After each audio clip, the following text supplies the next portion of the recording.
नमस्कार दोस्तों, बहुत स्वागत है आपका हमारे चैनल पर। आज हम लेकर आए हैं प्राचीन इतिहास का दूसरा भाग। इस दूसरे भाग में हम पढ़ेंगे प्राचीन इतिहास का अगला अध्याय, सिंधु घाटी सभ्यता, जिसे हड़प्पा सभ्यता के नाम से भी जानते हैं। इसके पहले वाले वीडियो में हम पाषाण काल से संबंधित सारे प्रश्नों को देख चुके हैं। अगर आपने वो वीडियो नहीं देखा है तो उसे ज़रूर देखें, क्योंकि उस वीडियो में मैंने बताया है कि हमारी पढ़ाई कैसे चलेगी और कैसे कैसे आपको हमारे साथ पढ़ाई करनी है। दोस्तों, प्रश्नों का सिलसिला शुरू करने से पहले मैं 2 शब्द आपसे निवेदन करना चाहूँगा। अगर आपको ये वीडियो अच्छा लगे तो हमारे प्रोत्साहन के लिए आप लाइक और सब्सक्राइब बटन ज़रूर क्लिक करें। इससे हमारा हौसला बढ़ेगा, क्योंकि हम इस चैनल पर बिल्कुल नए हैं और किसी भी नए काम की शुरुआत में हौसला बरकरार रखना बहुत ज़रूरी होता है। तो आइए शुरू करते हैं सिंधु घाटी सभ्यता को।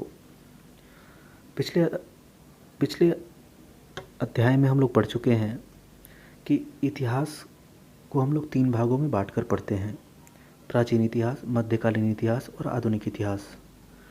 हमारी पढ़ाई प्राचीन इतिहास की चल रही है, जिसमें हमने पहला चैप्टर पाषाण काल ख़त्म किया है।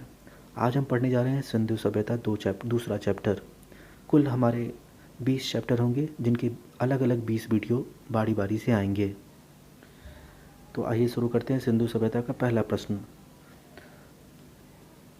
पहला प्रश्न है, सबसे पहले सिंधु घाटी सभ्यता के बारे में अनुमान किसने लगाया था?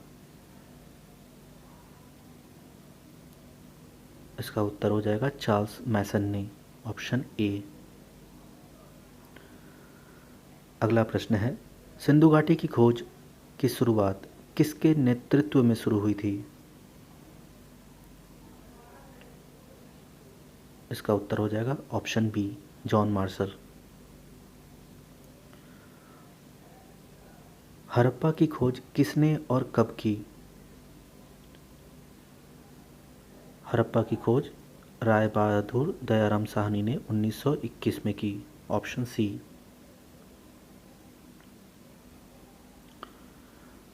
मोहनजोदड़ो की खोज किसने और कब की? मोहनजोदड़ो की खोज राखल दास बनर्जी ने 1922 में की, ऑप्शन बी। कार्बन 14 पद्धति के अनुसार सिंधु सभ्यता का काल माना जाता है 2400 बीसी से 1700 बीसी तक, ऑप्शन डी। सिंधु सभ्यता की खोज के दौरान खोजा गया पहला स्थल था हड़प्पा। दोस्तों, हड़प्पा, सिंधु सभ्यता को हड़प्पा सभ्यता के नाम से भी जानते हैं। और सिंधु सभ्यता का नाम हड़प्पा क्यों पड़ा, इसके पीछे ये कारण है कि जिस भी पुरातात्विक या खुदाई में भी अगर कोई भी पहला स्थान प्राप्त होता है तो उसी के स्थान पे उस युग का, उस सभ्यता का नाम रख दिया जाता है। तो सिंधु सभ्यता या हड़प्पा सभ्यता में खुदाई में सबसे पहले जो है वो हड़प्पा की खोज हुई थी, इसलिए इसे हड़प्पा सभ्यता नाम दे दिया गया। आइए अगला प्रश्न देखते हैं। सिंधु सभ्यता के मुख्य निवासी थे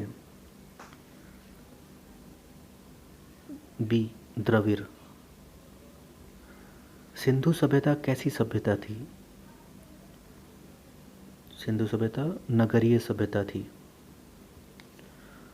कांसे के प्रयोग के चलते किसे कांस्य युगीन सभ्यता भी कहते हैं? सिंधु सभ्यता। सिंधु सभ्यता को इतिहास की किस श्रेणी में रखा जाता है? आद्य ऐतिहासिक, ऑप्शन बी। सिंधु सभ्यता का फैलाव कैसा था? Option A.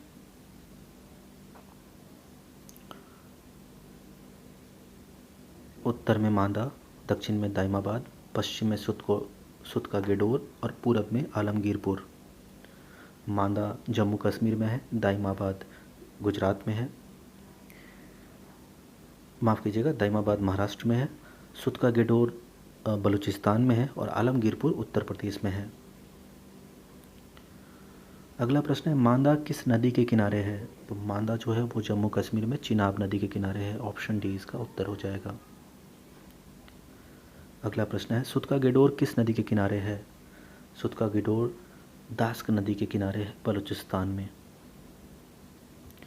अगला प्रश्न है आलमगीरपुर किस नदी के किनारे है? तो आलमगीरपुर यूपी में है और यूपी में हिंडन नदी है, ऑप्शन सी।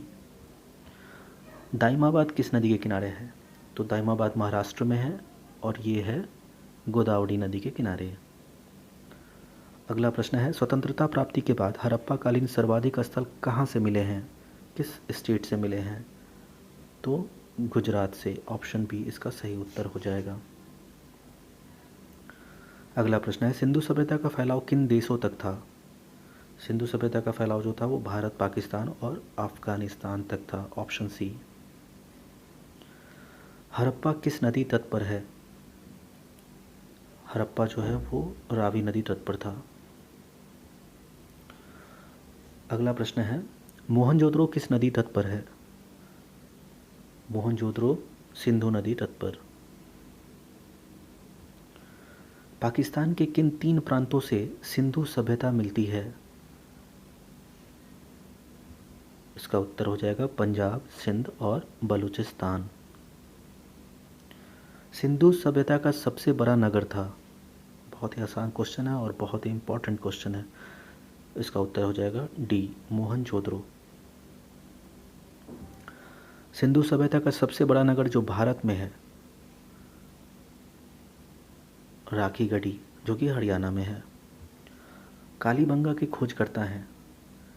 तो कालीबंगा के खोजकर्ता लाल एवं थापर हैं। इसे याद रखने का आसान तरीका काला, लाल और थापर। अगला प्रश्न है ग्रिड पद्धति में घरों एवं नगरों का विकास कहाँ मिलता है? तो ये सिंधु सभ्यता में मिलता है, ऑप्शन बी। अगला प्रश्न है सिंधु सभ्यता के नगरों के दरवाजे व खिड़कियां मुख्य सड़क की तरफ न खुलकर पिछवाड़े की तरफ खुलती थीं। सिर्फ एक शहर ऐसा था जो इसका अपवाद था और वो था ऑप्शन बी, लोथल। सिंधु घाटी सभ्यता की राजधानी संयुक्त रूप से कहा जाता है किसे? हड़प्पा एवं मोहनजोदड़ो को। अगला प्रश्न है पाकिस्तान के मोंटगोमरी जिले में रावी नदी तट पर कौन सा सिंधुकालीन स्थल है? सी, हड़प्पा। अगला प्रश्न है पाकिस्तान के लड़काना जिले में सिंधु नदी तट पर कौन सा सिंधुकालीन स्थल है? बी, मोहनजोदड़ो। अहमदाबाद में भोगवा नदी तट पर स्थित है राखीगढ़ी, लोथल, धौलावीरा, चिरांद। इसका सही उत्तर हो जाएगा बी, लोथल। राजस्थान के हनुमानगढ़ जिले में घग्गर नदी तट पर है कालीबंगा, डी। अगला प्रश्न है सिंधु सभ्यता के पतन का कारण माना गया है? सिंधु सभ्यता का विनाश कैसे हुआ था? तो बाढ़ के कारण हुआ था, ऑप्शन ए।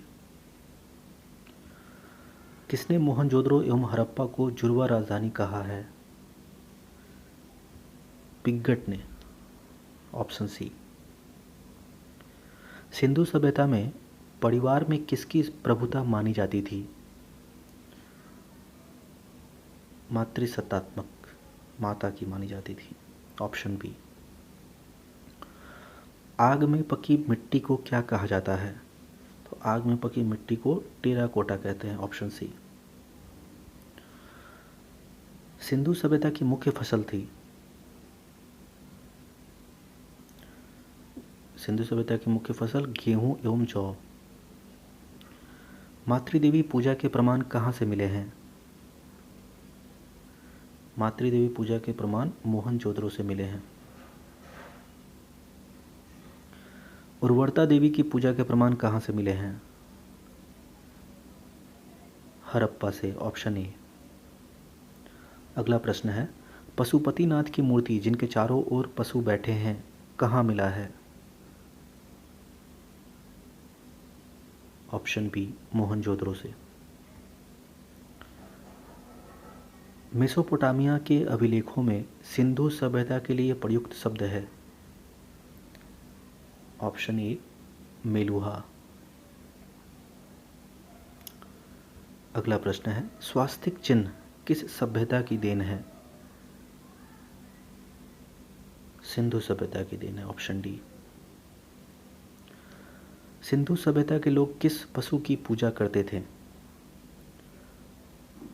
सिंधु सभ्यता के लोग कुबर वाले सांड की पूजा करते थे। ये सारे प्रश्न बहुत ज़्यादा इम्पोर्टेंट हैं। अगला प्रश्न है, सिंधु अर्थव्यवस्था की ताकत थी? कृषि, ऑप्शन ए।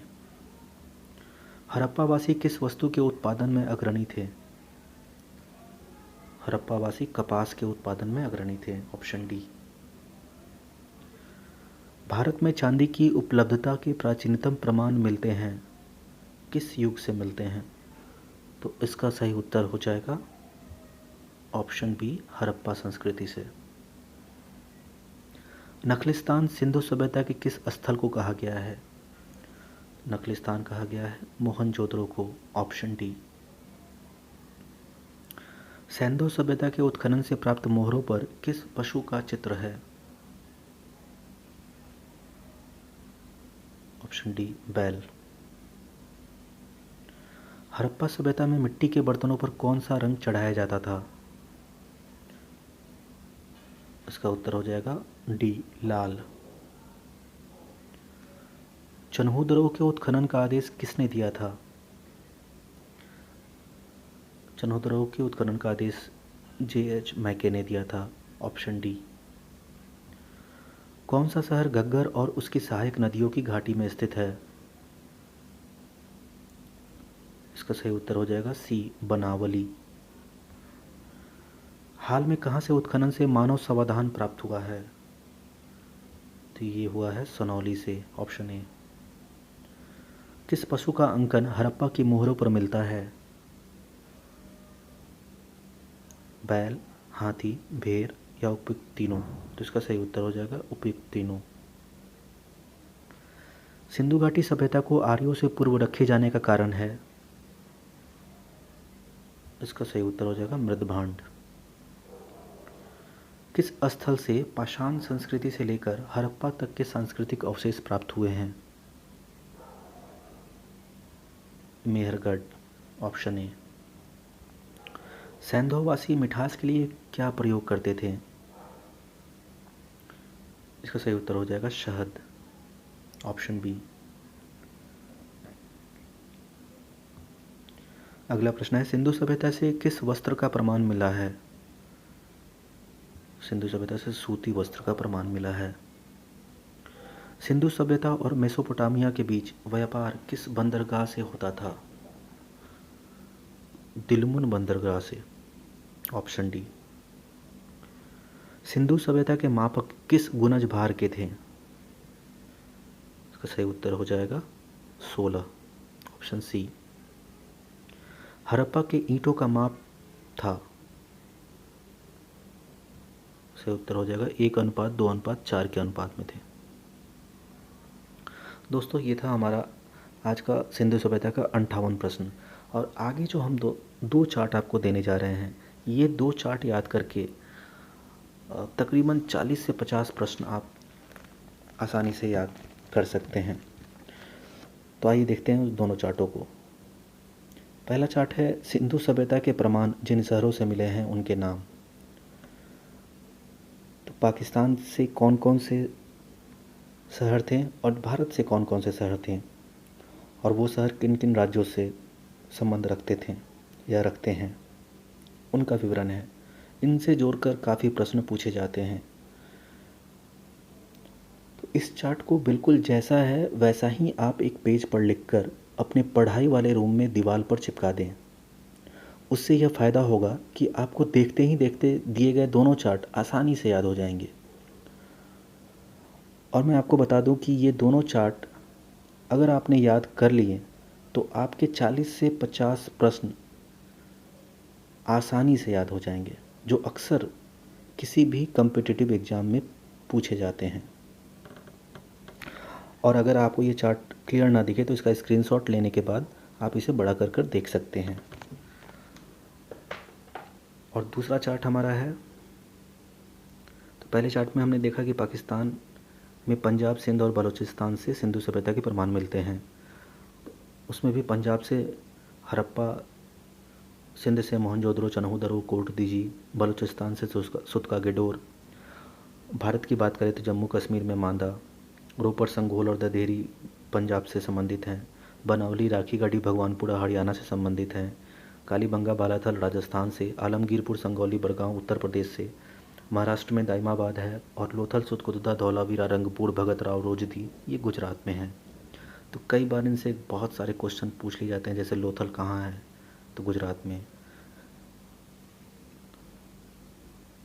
आइए अब दूसरा चार्ट देखते हैं। अभी हमने आपको बताया कि कालीबंगा, लोथल, धौलावीरा, सुतकुदा, रंगपुर, चन्हूदरो, रोपर, बनावली, हड़प्पा, मोहनजोदड़ो ये कहाँ हैं। इसकी जानकारी आपको इसके पहले वाले चार्ट से हो गई। और अब इस चार्ट से हम जानेंगे कि इन जगहों से सिंधु सभ्यता के कौन कौन से प्रमाण हमें मिले हैं। तो इसकी जानकारी इस चार्ट से हमें मिल जाएगी। एक बार फिर से मैं दोस्तों बताना चाहूँगा कि दोनों चार्टों को जैसे मैंने लिखा है वैसे आप अपने हाथ से लिख लें और स्टडी रूम में अपनी दीवार पर चिपका दें। और आते जाते इन दोनों चार्टों को देखते रहें। बहुत ज़्यादा प्रेशर दिमाग पे रख के इसको याद करने की ज़रूरत नहीं है, बस देखें। तकरीबन 5 से 10 दिन के अंदर आपको ये दोनों चार्ट आसानी से याद हो जाएंगे। और इन दोनों चार्टों से लगभग 50 प्रश्न बनते हैं जो कि आप आसानी से याद कर लेंगे। तो दोस्तों ये था आज का हमारा सिंधु सभ्यता का चैप्टर। अगले वीडियो में हम वैदिक सभ्यता के सारे प्रश्नों के साथ मिलेंगे। और अगले वीडियो के अपलोड होते ही आपको मैसेज मिले, इसके लिए सब्सक्राइब बटन को क्लिक करें। धन्यवाद, नमस्कार।